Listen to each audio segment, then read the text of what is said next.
Ako si Veronica Kitty Duterte, bunsong anak ni Pangulong Rodrigo Roa Duterte.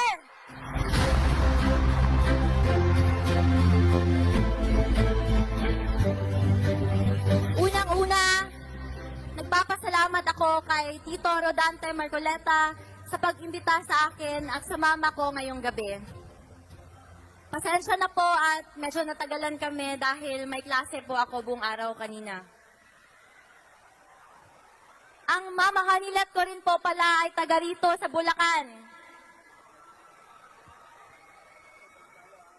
Ako ay isang 21-year-old college student lamang at ayaw ko sanang makisali sa politika.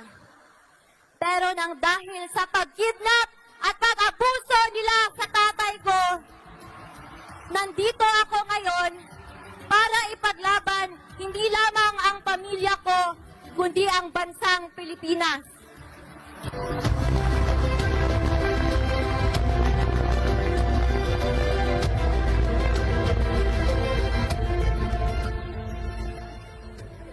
Noong isang gabi, nagsalita ako sa rally sa Quezon City. At sa pagtitipon na yon, naramdaman ko ang walang sawang pagmamahal at pagsuporta kay PRRD, sa amin na pamilya niya, at sa Duterte. Ito ang nagbibigay sa akin ng lakas ng loob para ipagpatuloy ang pangako ko kay Dada Rudy na ikampanya ang kanyang mga kandidato habang siya ay nasa The Hague. Bago ako umalis ng The Hague, may bilin ang Dada Rudy ko sa akin. Sabi niya, no guts, no glory.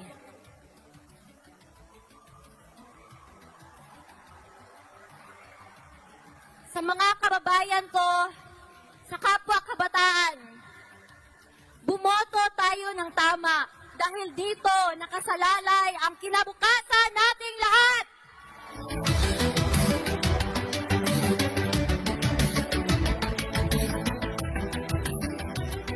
Kailangan natin ng abogado na may prinsipyo, paninindigan at integridad sa ating legislative branch sa gobyerno natin. Tito Rodante Marcoleta, my senator. Number 38 sa balota.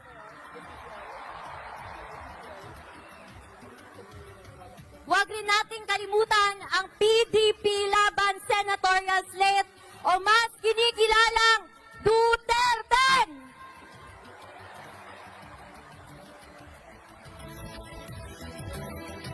Iaabot ko muli ang mensahe ni Tatay Digong sa bawat Pilipino.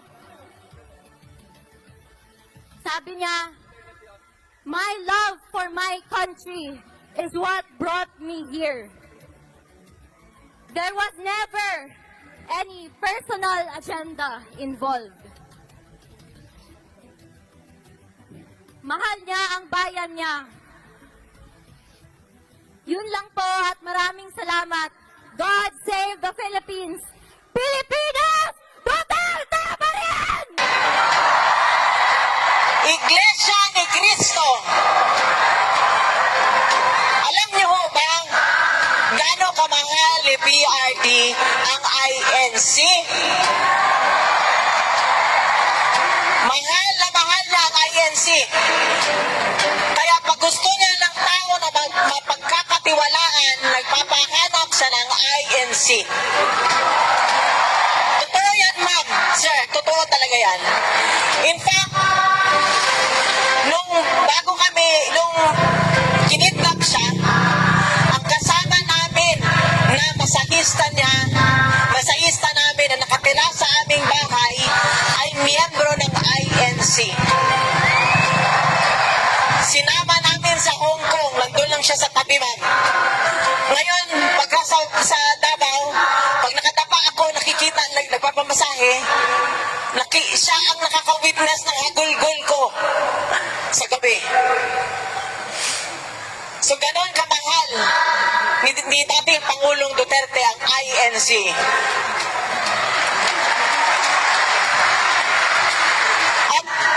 Simula pa lang, ma'am, sir, ng kanyang political career, alam yan ng inyong pinakapinuno dito kung ganon niyang sinuportahan si former mayor noon. Kaya, nung naimbitahan kami nila, congressman, na magiging senator Rodante Marcoleta na, malaking pasasalamat po ang pagkakataon na inyong binigay sa amin. Maraming salamat sa pagmamahal na inyong binibigay sa amin, lalong-lalo na po kay Pangulong Duterte. Alam niyo po sa puso, hindi po ako marunong magsinungaling eh. Ayoko pong magbitbit ng bangko, ayoko pong magyabang. Pero alam niyo po, minahal niya po kayo. Mas minahal pa nga niya ang Pilipino, ang Pilipinas, kaysa sa amin at pamilya niya. Alam niyo ho yan. Tuwing sinasabihan niya, yung presidente siya, di ba, sinasabihan niya ang mga korap, ang mga terorista, ang mga drug lord. Di ba ma'am, sinasabihan niya, tinatakot niya, napapalundag ako sa kinauupuan ko.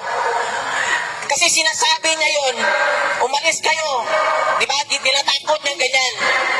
Napapalundag kasi ako kasi ang iniisip ko yung anak ko na minor pa noon, 12 anyos lang. Hindi niya iniisip na balikan yung pamilya niya, pero inuna niya na masiguro niya ng bawat Pilipino hindi nasasaksak sa kalye, hindi na hold up sa kalye, ang taxi driver hindi nagugurgur ang liig sa likod. Yun ang inuna niya, ma'am. Sinigurado niya ang bawat pamilya na ang magulang, walang anak na adik, at ang magulang ng bawat pamilya ay nakakatulog. Alam ko yan kasi kapitbahay namin doon sa Davao City. Dati siyang teacher ni Congressman Pulong. Humingi siya ng tulong. Sabi niya, Rod, tulungan mo kami, hindi kami makatulog sa gabi, yung anak nila adik. Silang dalawang mag-asawa, nag-aaway pag pinagalitan yung anak. So kaya yan, ganun ho ang pagmamahal na ginawa ni Rodrigo Duterte sa inyo. Sinigurado niya na yung pera ng bansa napunta doon sa ospital, sa PGH. Sinigurado niya yung Malasakit Center dahil alam niya, nung mayor pa siya, bawat Pilipino pag nagkasakit, ang isa sa miyembro ng pamilya, nauubos ang pera. Kaya alam niya po ang dinaranas ng bawat Pilipino na nagkakasakit o nauospital. Di ba ma'am, kaya nilagay niya yung Malasakit Center. Kaya kanina lang ma'am, may schedule kasi kami papunta rito ng tawag ng papa ng tatay ng anak ko. Nakita ko kung gaano nag-mature si Veronica overnight. Alam niyo ma'am, sir, baby pa yan eh. Ang security blanket niya yung tatay niya. Pero kinidnap nila. Nag-aaral siya dito sa Manila, tinatawagan niya ako, ma, wala namang trabaho si Dada. Papuntahin mo na siya dito sa Manila para magbantay sa kanya. Gusto niya yun na nandun sa kanya. Yung tatay naman, ayaw naman niya pumunta ng Manila, ayaw na niya sumakay ng eroplano, ma'am, maniwala kayo. Ayaw niya nang magbiyahe. Simple na buhay na lang yan gusto niya. 80 anyos. Kaya minsan ako, hindi ko maiwasan na ako ang umiiyak parate kasi sa bahay ako umiikot eh. Paano ko na yung kwarto, alam ko, wala siya doon. Napilitan ang anak ko na mag-mature overnight. So pagka gusto ng anak ko tumabi sa papa niya, ang tatay niya, sa akin naman ang lapit. Sabihan mo yung anak mo na doon matulog sa kwarto niya. Kasi ano sila eh, magkaiba sila ng style. Pag si Kitty pumunta sa kwarto ng papa niya, yung kulabo ng papa niya, tinatanggal niya. Tapos yung aircon ng papa niya na 28 ang thermostat, ginagawa ng 16. So kaya, ang papa niya, pag nanonood ng TV sa kwarto niya, pagpasok ng anak niya, sabihan tinawagan siya. Dada, matulog na tayo. Wala siya magawa, patayin na lang yung TV, nandun na lang siya sa sala nanonood ng TV. So kaya doble ang sakit ng aking dibdib. Kasi sa tatay at sa anak. Nung isang araw po, ma'am, na tumawag ang tatay niya, nauna tumawag sa akin, si former President Duterte, sabi niya sa akin, sabi niya, kwento kami ng kwento, ganyan. Sabi ko, wag mong kalimutan ha, tawagan mo si Veronica pagkatapos ng tawag natin. Sabi niya, wag na lang kasi emotional ako pag si Veronica ang kausap ko, pag si Kitty ang kausap ko. So, sabi ko, hindi, ano lang yung pag-usapan nyo, yung ikwento niya, yung about kay Mira, yung party nila, yung birthday party nila, yun lang yun.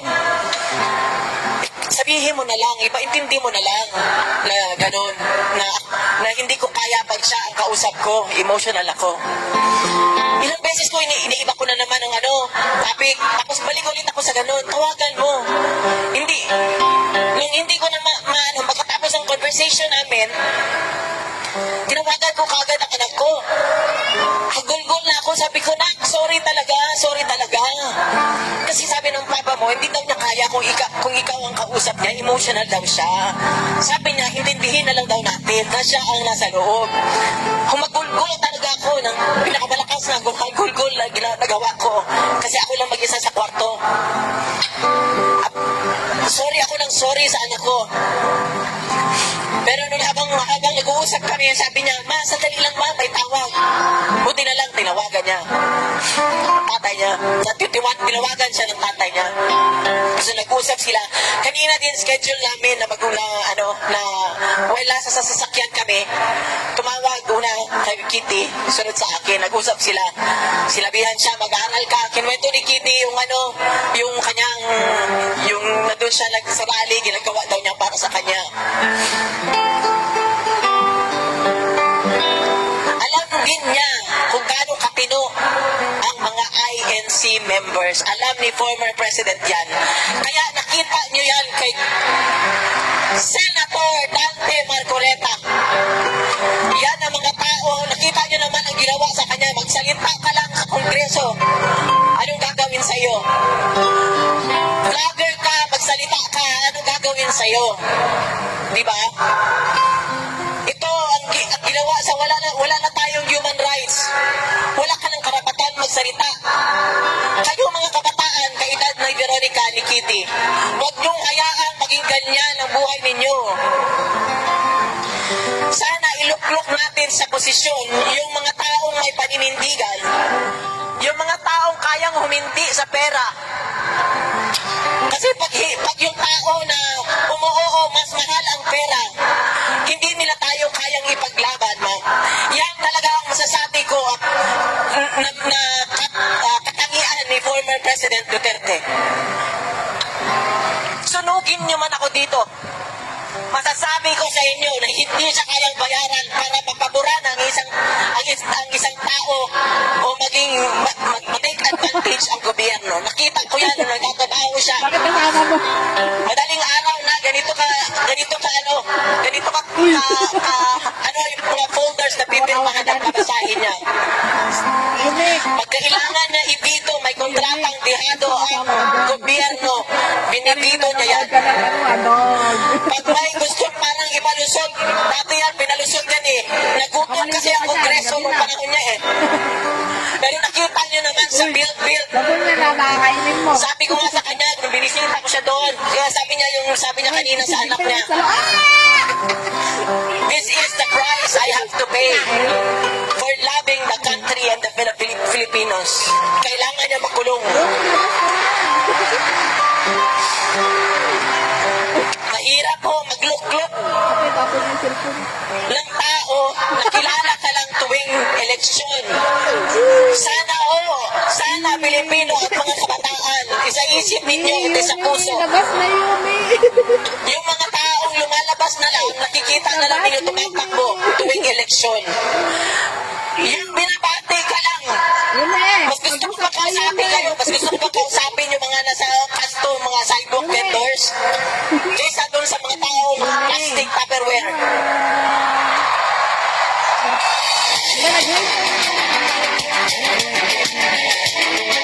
Kasi, ipagkano noon na, ma'am, pera na lang, puro na lang pansarili ang kanilang iniisip. Wala lang iniisip na para kapakanan natin. Kapakanan ng Pilipino, bawat Pilipino na baliwala ngayon.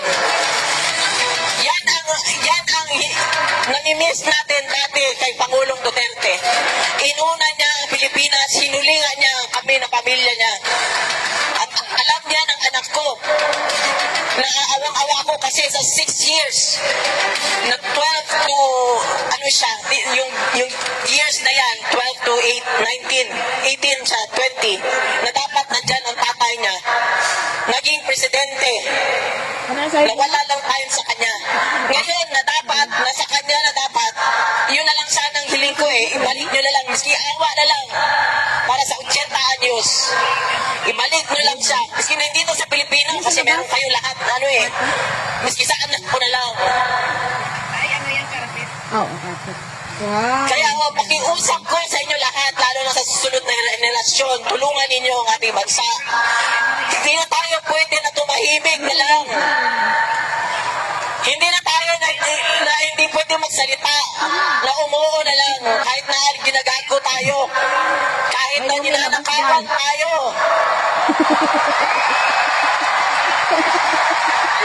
Ang para sa Pilipinas, ang pera ng Pilipinas ay para sa Pilipino at para sa Pilipinas.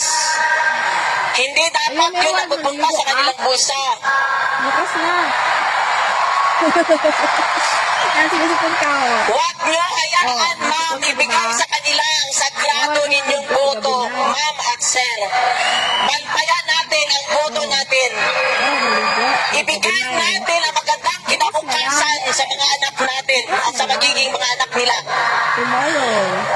Ayaw ko man magsalita, ayaw ko man umanak sa mga tao na pipilitan din ako. Kasi ma'am, kinulong na nila, kinidnap na nila, pero hinakaras kami nila sa Davao. Bago ako lumipad dito, hindi kami pinapatulog ng lawyer sa bahay namin. Alam niyo ba yan? Haras kami. Haras kami sa Davao. Tawagan kita mamaya. Mayat maya, may pinapalabas sila kung anong Mamaya. impormasyon na papasukin nila ang bahay namin. Kaya hanggang ngayon, gusto ko magpasalamat sa lahat ng mga tao na nagbabantay sa bahay namin hanggang ngayon. Gusto ko magpasalamat sa lahat ng Pilipino, ma'am at sir, na dumadalaw sa hing araw-araw, mas. Hindi lang bumalik ng isang beses, 2 beses, 3 beses. Nagbiyahe ng 27 hours. Maraming salamat sa inyo. Kasi, Alam ko, naramdam ko ang pagmamahal ninyo. Kasi hindi nyo gagawin yan kung hindi nyo mahal ang dating presidente. H-I-J-K Elementary. Alam? Ma'am, sir, ngayong eleksyon, alam ko hindi ko na kailangan ikampanya si Congressman Dante Marcoleta dahil alam ko nasa puso ninyo siya. Pero ma'am, sir, ito talaga binilin sa akin ni former president nung kami nabisita ko siya. Aircon. Huwag nyo daw kalimutan ang Duterte na kandidato niya. Oh? Sabihin ko sa inyo yan, ma'am. Yung lahat ng mga nandyan, kasama namin noong before 2016. Nung nawala sa pwesto si former president, Ang batang yagi. hindi kami iniwan. Yan yung totoong tao. Ganun yung hanapin nyo, ma'am. Huwag yung maganda lang ang pansin sa inyo ang pakisama sa inyo tuwing eleksyon. Huwag yung tuwing titingnan kayo. Pagka hindi eleksyon, food lang kayo. Ito sila, lahat ng yan, sila Hinlo, sila Galing kasi sino ba yung singer? Dati yan, ano yan ma'am, dati pa, 2016, kasama na namin yan sila. Hindi kami iniwan.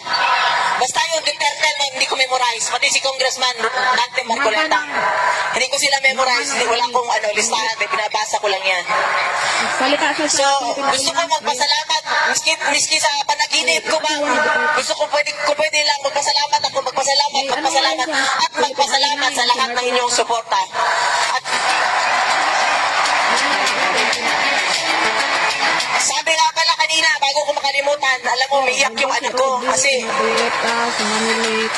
kung pwede lang sana hindi siya mapasok sa politika. Ano na narinig ko, sinabi ng papa niya, mag-aral ka. At sumunod ka rin sa yapa ko, sabi ng papa niya. So kailangan ko rin bang ang lahat ng panalangin ninyo para bigyan siya ng lakas si former president na habang nandun siya sa loob. Pero amazing ang Panginoon talaga, ma'am, amazing. Ginagawa niya, doon kayo magugulat. Sinabi ko nga sa kanya, alam mo ba, mas popular ka ngayon kaysa nung presidente ka. Worldwide ka ngayon, hindi ka lang pang Pilipinas. Maraming salamat talaga sa inyo. Alam naman ninyo yan, lahat ng halos lahat buong Pilipinas ay nagkakaroon ng pagtitipon-tipon para lang ipanawagan. Anong panawagan natin, ma'am? Bring him home! Bring him home! Bring him home! Bring him home! Yan ang panawagan ng mga tao sa buong mundo, hindi lang sa Pilipinas. Muli, gusto ko magpasalamat sa inyong lahat, kay Ma'am Edna Maguleta, ma'am, maraming salamat, kay Congressman Dante, and of course, sa Iglesia ni Cristo. Pwede ko lang kayo lakapin lahat. Pwede ko kayong lakapin lahat kasi alam ko, since mayor siya, sinusuportahan niyo siya. Maraming salamat. Magandang gabi ho sa inyong lahat.